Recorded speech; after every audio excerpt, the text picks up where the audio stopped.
नमस्कार सर. नमस्कार. आज आपण बार्शी नगर परिषदेच्या जातीयवादी व भ्रष्ट कारभाराविरोधात धरणे आंदोलन सुरू केलेलं आहे. याबद्दल आपण नेमकं बार्शी नगरपालिकेनं कशा प्रकारचा जातीयवाद केला आहे याबद्दल काही खुलासा कराल का? नमस्कार. मी अमर बाबू शेख, राहणार बारुंगळे प्लॉट, बार्शी.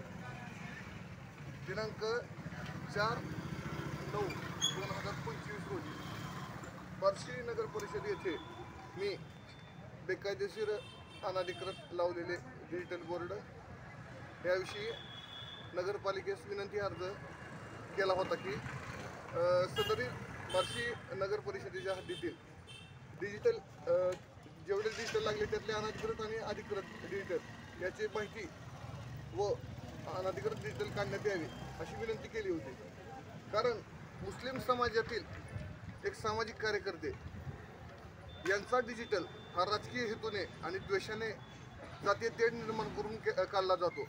आणि दुसरीकडं फरार आरोपी यांना दुसरे गुन्ह्यातील अनेक फरार आरोपी आणि गुन्हेगार यांचं उदात्तीकरण करणारे या डिजिटल बार्शीमध्ये लावले जातात.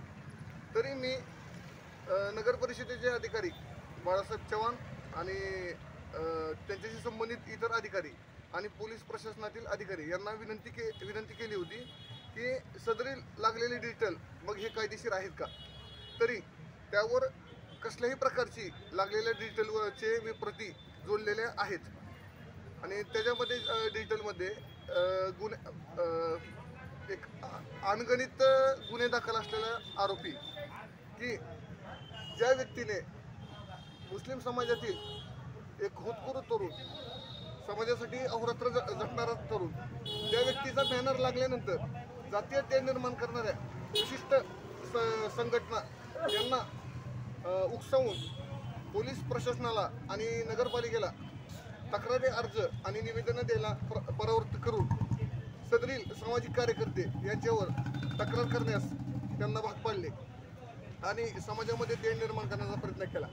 तरी या विषयाला अनुसरून मी जे काय अर्ज तक्रारी दिल्या त्यावर नगरपालिका, नगर परिषद, प्रशासन यांनी मी दिलेल्या तक्रारी अर्जावर आणि विनंती अर्जावर दिनांक 9/9/2025 म्हणजे आज आंदोलनाचा इशारा दिला होता.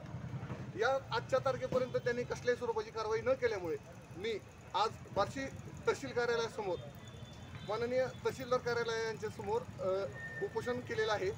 व आत्ताच 1:30च्या सुमारास नगरपालिकेचे वरिष्ठ अधिकारी महादेव बोकेपडे साहेब आणि गोपनीयचे तांबोळी साहेब यांच्या उपस्थितीमध्ये त्यांनी मला आदेश दिलाय की बार्शी शहरातील अनधिकृत डिजिटल बोर्ड काढण्याबाबत मी केलेल्या अर्जाबाबत या पत्राद्वारे आपल्याला कळवण्यात येत आहे की आपल्या तक्रारी अर्जानुसार आपणास फोनद्वारे माझ्या नंबरवरती त्यांनी कॉल केला होता. डिजिटल बोर्डबाबतची चर्चा केली असता आपण सुचवलेले, म्हणजे मी सुचवलेले, त्यांचं म्हणणं असं आहे की मी सुचवलेले बोर्ड काढण्यात आलेले आहे. तरी 9/9/2025 रोजीचे बार्शी तहसील कार्यालयासमोरील बेमुदत विडंबनात्मक धरणे आंदोलन करू नये व नगर परिषद प्रशासनास सहकार्य करावे असं त्यांनी आंदोलनापासून मला परावृत्त करण्यासाठीचं एक अहवालपत्र मला काढलं आहे त्यांनी. त्यावर मी महादेव बोकेपडे साहेब आणि गोपनीयचे तांबोळे साहेब यांच्या शब्दावरती, यांच्या शब्दाला मान देऊन हे आंदोलन तात्पुरतं स्थगित करतोय.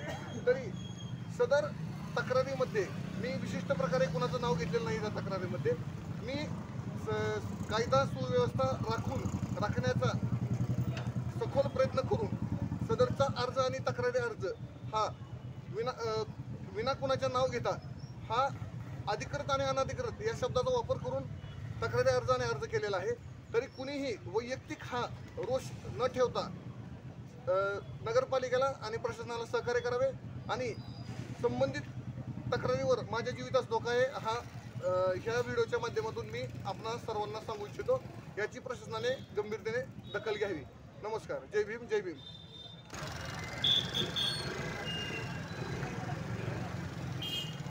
पुढचं धरणे आंदोलन पाठीमागे घेतलेलं आहे. नेमकं कशासाठी घेतलं व का?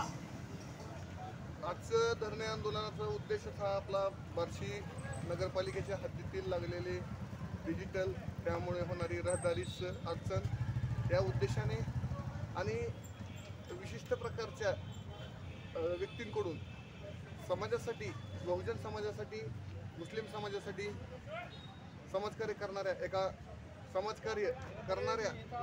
एका मुस्लिम तरुणावरती जे आरोप प्रत्यारोप आणि खोटे गुन्हे दाखल झालेले आहेत, त्यांच्या डिजिटल बॅनरला जो विरोध झाला, या सर्व गोष्टी लक्षात घेता आपण मी जे आजचं धरणे आंदोलन केलं होतं, याचा हा मूळ उद्देश होता.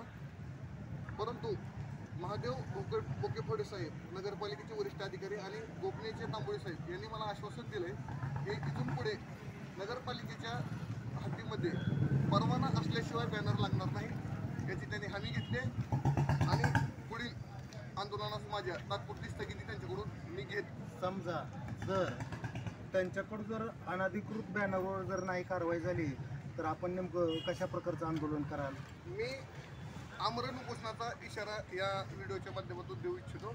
कारण जर सर्वसामान्यांचे डिजिटल लागत असतील, समाजकार्य करणाऱ्यांचे डिजिटल लागत असतील आणि त्याला जर राजकीय हेतूने आणि विशिष्ट संघटनाकडून विरोध होत असेल तर याचा अर्थ नेमका काय होतो, याचा लेखी अभिप्राय घेऊनच पुढील कारवाई तहसील कार्यालय, नगर परिषद आणि पोलीस प्रशासन हे करतील, या अपेक्षेने मी पुढचं आंदोलन करेन. धन्यवाद.